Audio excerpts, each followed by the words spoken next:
میرے دل دوستوں، آپ سب کو NAQTV4 پر خوش آمدید۔ آج ایک شاعر کی کہانی فلسطین اور غزہ کے تناظر میں۔ کبھی کبھی لفظ کم پڑ جاتے ہیں، کبھی کبھی لفظ کم پڑ جاتے ہیں۔ وہ شاعر تھا، لفظ اس کا ہنر تھے، محبت اس کا موضوع، جدائی اس کا عنوان، خاموشی اس کی گہرائی۔ مگر پھر غزہ پر بمباری ہوئی، نہ صرف عمارتیں گری، نہ صرف زندگی مٹی میں ملی، بلکہ شاعری بھی مٹی میں دفن ہو گئی۔ اگر آپ نے ہمارے YouTube چینل کو سبسکرائب کیا، بہت شکریہ۔ اگر نہیں، ہماری ریکویسٹ ہے آپ سبسکرائب بھی کریں، پروگرام پسند آئے لائک بھی کریں، شیئر بھی کریں، اور بیل آئیکن کو ضرور کلک کریں تاکہ ہماری آنے والی ویڈیو آپ تک پہنچتی رہیں۔ وہ روز صبح اپنی پرانی ڈائری کھولتا، قلم ہاتھ میں لیتا، مگر ہر لفظ بے معنی لگتا۔ بچوں کے کٹے ہوئے جسموں کو میں کس قافیے میں لکھوں، اس ماں کی چیخ کو میں کیسے ہجر میں تولوں۔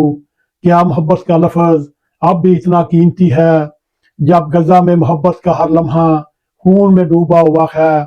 وہ قلم رکھ دیا، کاغذ خالی رہ جاتا ہے۔ دنیا میں لوگ فری فلسطین لکھ رہے ہیں، نظمیں لکھی جا رہی ہیں، آنسو بہائے جا رہے ہیں۔ کچھ لوگوں نے فلسطینی جھنڈا پروفائل بنایا ہوا ہے، کچھ نے شاعری سے احتجاج کیا، مگر وہ خاموش رہا۔ اسے لگا وہ خود کو دھوکہ دے کر اگر وہ لکھے گا، کیونکہ جب بچے جل رہے ہوں تو تم شعر لکھو، تم شاعر نہیں، تم مجرم ہوتے ہو۔ ایک رات وہ سویا، ایک خواب میں ایک فلسطینی بچہ آیا جس نے اسے ایک جلا ہوا کاغذ دیا۔ اس پر صرف ایک جملہ تھا، تم مت بھولو۔ وہ ہاتھ بڑبڑا کر اٹھا۔ پہلی بار کئی دنوں بعد اس کی آنکھوں میں آنسو نکلے۔ اسے یاد آیا، شاعری صرف لفظ نہیں، ذمہ داری بھی ہوتی ہے۔ اس کے اشعار اب عاشقوں کو رلا نہیں سکتے، لیکن شاید کسی ضمیر کو جگا سکتے ہیں۔ اب وہ رمان نہیں، ظلم کے خلاف لڑتا ہے۔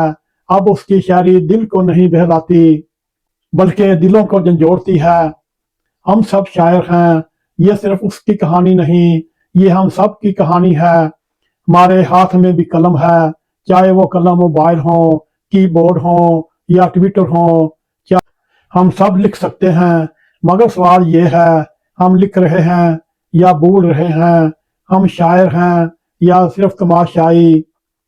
غزہ میں ایک بچی شاید آج بھی ملبے میں زندہ ہو، وہ چیخ کر ہم سے کہہ رہی ہو، تم شاعر ہو نا، تم صرف مت لکھو، کچھ کرو بھی۔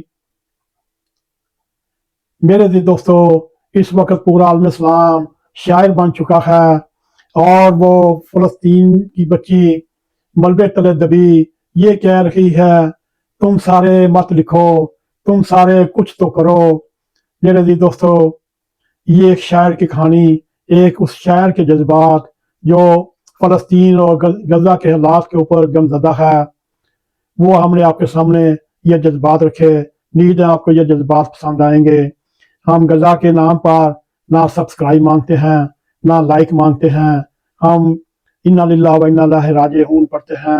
اللہ تعالیٰ ان سب پر اپنا رحم فرمائے، ان کی تکلیفات دور فرمائے، ان کی مشکلات دور فرمائے، ان کے مصائب دور فرمائے، ان کو ایک بار پھر امن والی زندگی عطا فرمائے۔ اللہ کرے ایسا ہی ہو۔ اسی کے ساتھ ہمیں اجازت دیں۔ السلام علیکم ورحمۃ اللہ وبرکاتہ۔